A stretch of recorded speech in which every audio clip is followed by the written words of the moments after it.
Hello everyone, my name is Lily. Today, I want to share a story about my awful stepmother, Julie. I'll call her Julie because she never acted like a mother to me or even wanted to try. When my dad, Jacob, first introduced me to Julie, she made it clear that she didn't want to be my mother. She said to me, "I don't want you thinking I'm going to be your mother. You're just my husband's daughter, nothing more. You're a teenager, so don't expect me to do anything for you." I replied, "That's okay, Julie. I can take care of myself. I just want my dad to be happy. I won't get in the way." She shot back, "You're already in the way, you little witch. Don't try to act smart with me. I know how to handle worthless teens like you.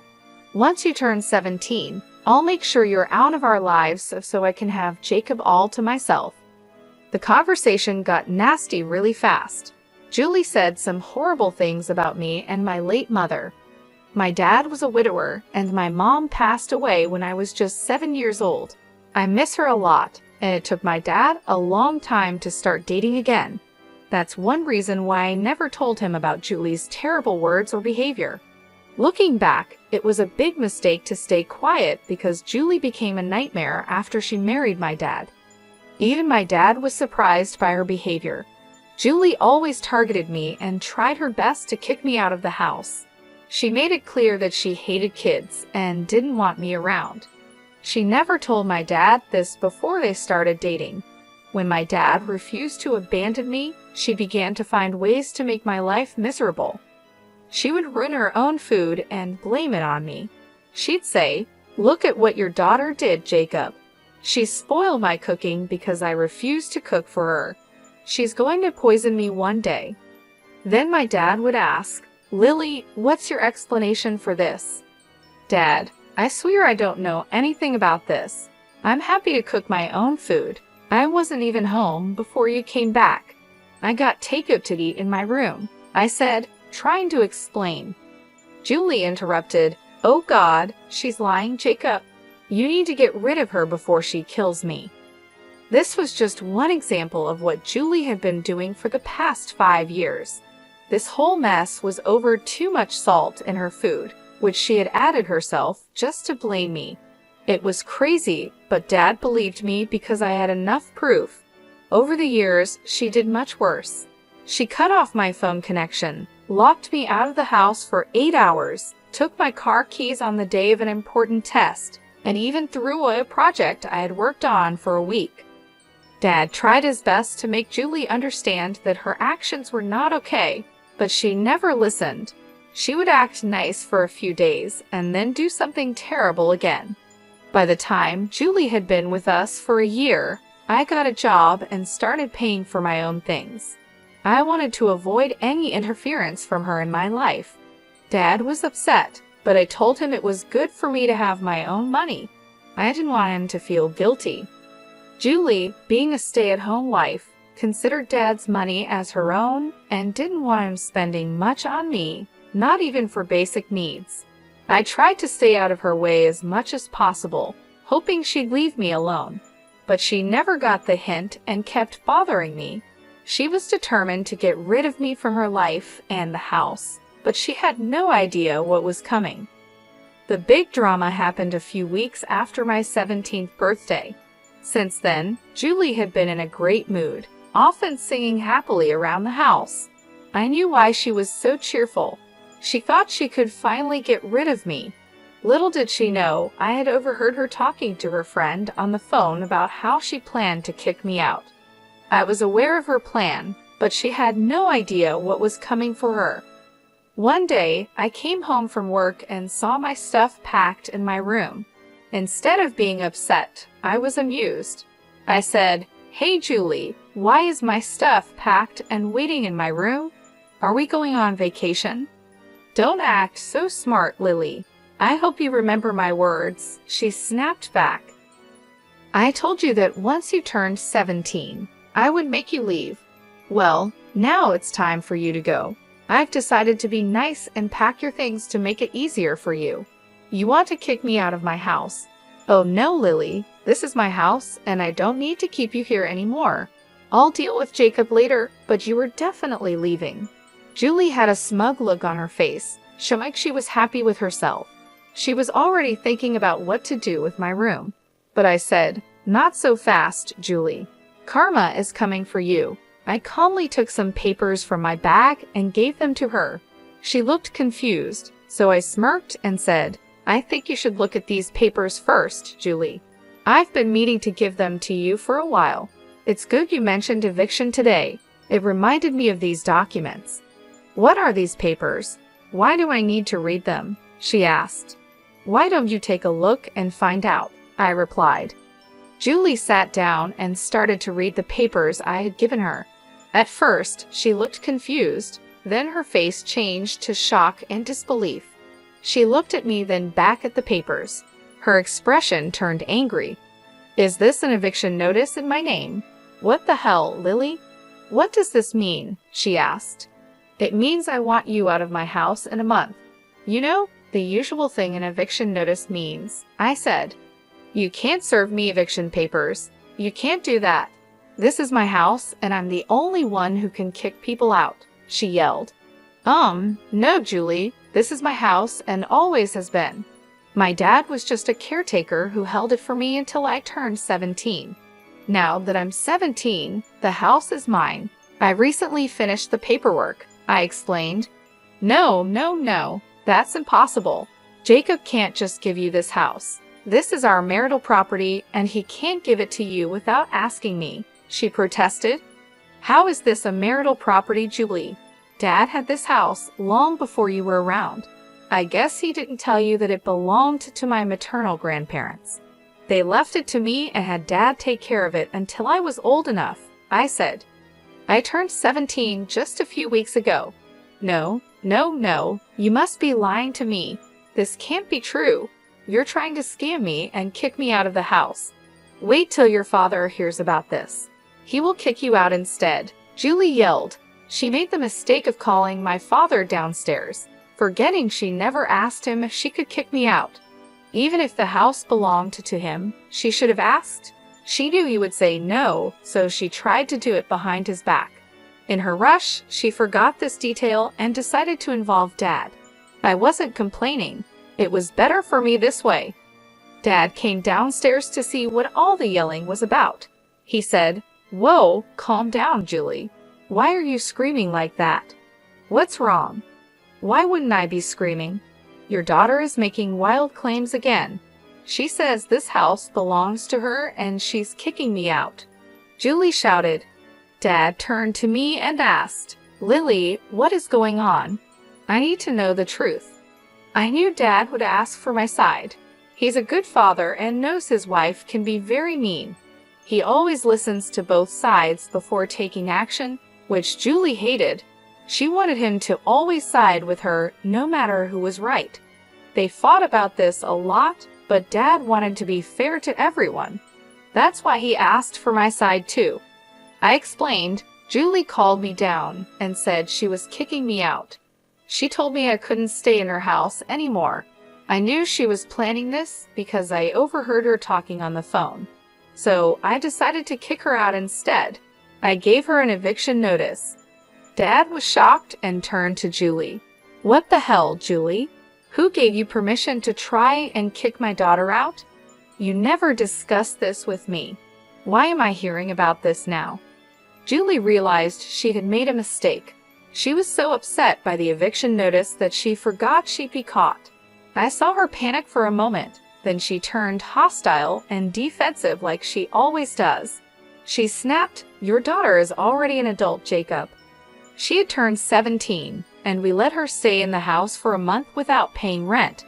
Most parents kick their kids out when they turn 17. We need to make Lily learn to live on her own and become responsible. That's for me to decide, Julie. You are not, and never have been, her parent. You didn't even help with anything related to Lily. How did you think it was okay to decide when to kick out my daughter? You were being unfair, Jacob. All these years, I put up with your favoritism because Lily was a teenager. But now she needs to go. I won't let her stay in my house anymore. Who said this is your house? Which deed shows this house is in your name? Well, it's your place, so I have equal rights to it since I am your wife. This is my house too. I won't allow Lily here anymore. She needs to go. This is not your house, and even if it was, you have no right to it. This is Lily's house, and it's in her name." Julie went pale when she heard that.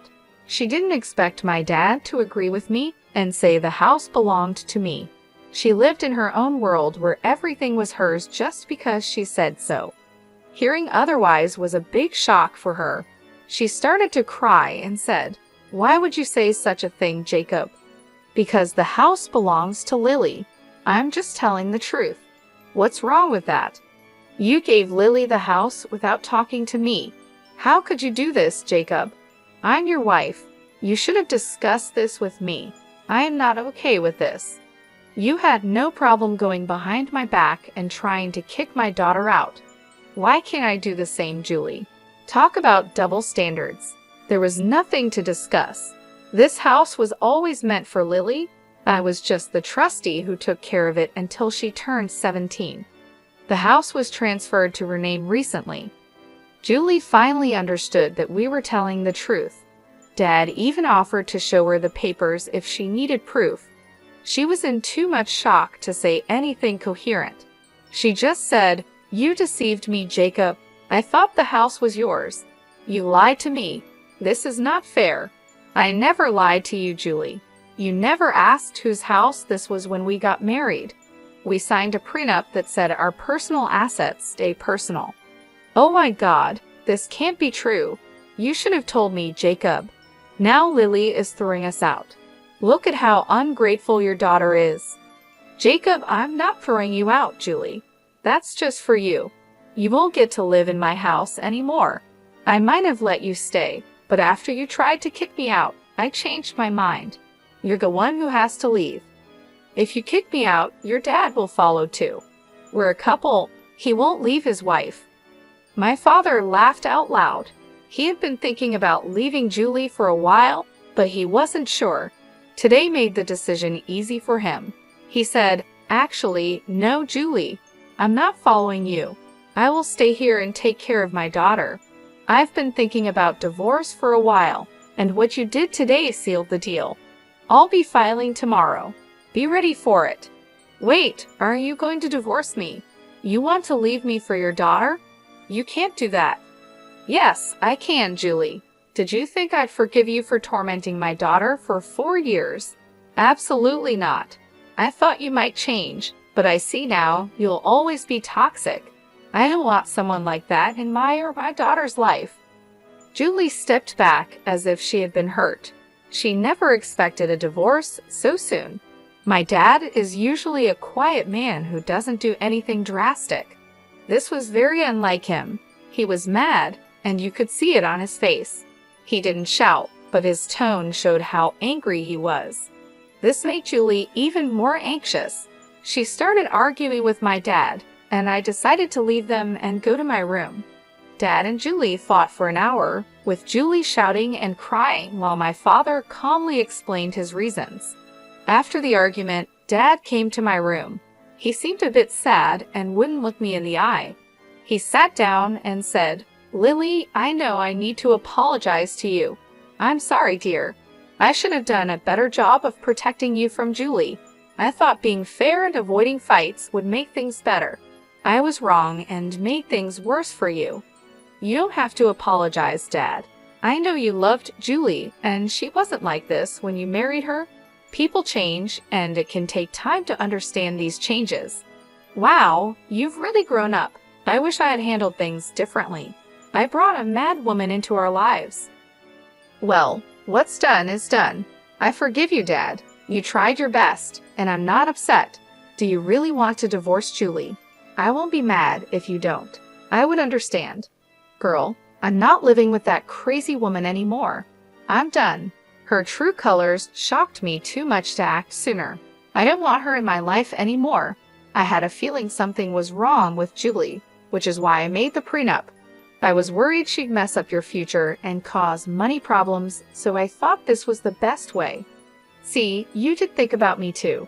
You deserve to be happy, Dad.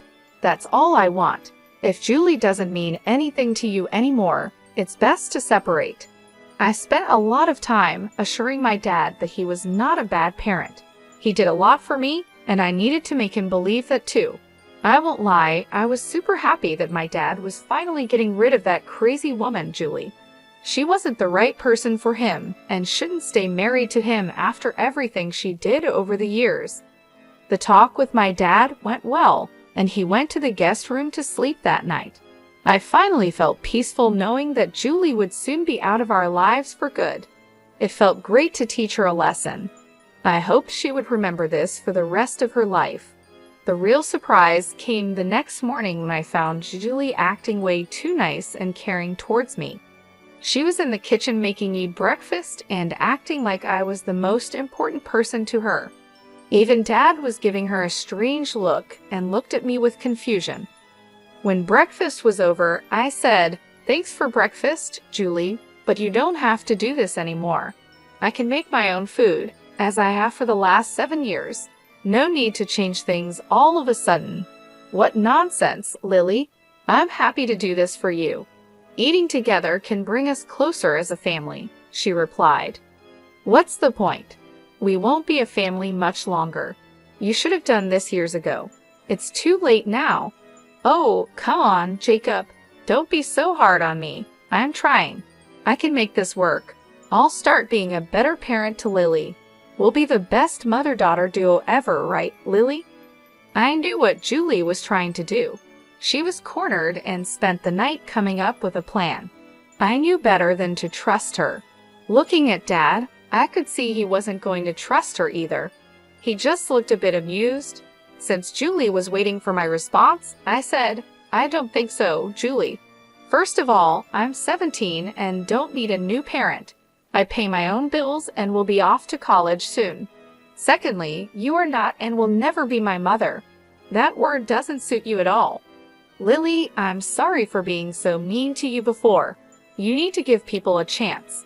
We could be a happy family if you just give me a chance. It will also help strengthen my marriage with your dad." Dad replied, "Julie, you have a few months left of this marriage. I don't know what you're trying to strengthen.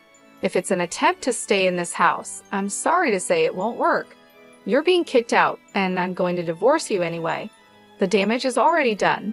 There's no point in trying to act all innocent and sorry now. I know you better than that, Julie." She saw that her new plan wasn't working, and it seemed like she had run out of options. Julie couldn't threaten to ruin Dad financially because of the prenup she had signed when they got married. She had no leverage left. Her only remaining tactic was to beg and cry, hoping for some sympathy. She started crying hysterically, pleading with me not to kick her out. She begged me to talk to Dad and ask him to give her another chance. She then turned to Dad, begging him to be more forgiving and to reconsider his decision to divorce her. The entire day turned into a long, painful ordeal with Julie begging and pleading for mercy. Since both Dad and I were off work that day, we had no choice but to endure her desperate attempts to change our minds. She followed us around the house, tears streaming down her face, and her voice trembling with desperation. Dad had to step out for a while to contact his lawyer and start the divorce process. Julie's pleas continued even when Dad was gone, as she tried to convince me to intervene on her behalf. When Dad returned, he was visibly tired of the drama. He informed Julie that he had already taken steps to file for divorce. Julie's face went pale when she heard this. She realized that her attempts to sway us were futile. The next few days were filled with more of Julie's emotional breakdowns. She would alternate between crying and trying to put on a cheerful face, hoping to win us over with kindness. But it was too late for that. Within a week, Julie received the divorce papers. Dad's lawyer had them delivered to her, and her reaction was a mix of shock and resignation. The realization that her marriage was over seemed to hit her hard. She stopped her begging and crying after receiving the papers, understanding that her efforts were in vain. The cold reality of her situation started to set in. Dad sat her down and explained that she would need to find a job if she wanted to have a place to live and afford a lawyer for her divorce proceedings. Julie, still clinging to the hope that she could somehow fix things, promised she would find a way to support herself. She was convinced that she could change our minds if she tried hard enough. She kept saying that she would prove herself and make things right, but we both knew it was too late. As the days passed, Julie's presence in the house became more and more unbearable. She would try to engage in conversations, acting as if nothing had happened, but it was clear that neither Dad nor I wanted to have anything to do with her anymore. The tension in the house was palpable, and every interaction with her felt forced and uncomfortable. Finally, the month came to an end, and Julie was still holding on to the hope that we would let her stay. She kept her belongings packed, waiting for a last-minute change of heart from us. But when the time came, there was no reprieve. We had been clear about our intentions from the start, and now it was time to follow through. Julie was given a firm deadline to leave the house. Dad and I stood by, watching as she gathered her things. She tried one last time to plead with us, her eyes filled with tears and desperation. But we remained steadfast. Julie's belongings were taken out, and she was escorted out of the house. She looked back at us one last time, hoping for a sign of mercy, but there was none. As the door closed behind her, a wave of relief washed over me. The house felt lighter, freer, without the constant tension and negativity that Julie brought. Dad and I shared a moment of quiet understanding, knowing that this was the right decision. We had endured enough, and now it was time to move forward, leaving Julie and her manipulations behind. She made a fuss when we told her to leave, but after Dad threatened her with more legal trouble, she left crying. I heard she moved in with a friend because her own family doesn't want her around anymore. When she left, she took all the negativity with her, and the house finally felt like home again. It's been more than 3 years since all this happened. I'm now in college, which is conveniently close to home. Dad successfully divorced Julie and has started dating again.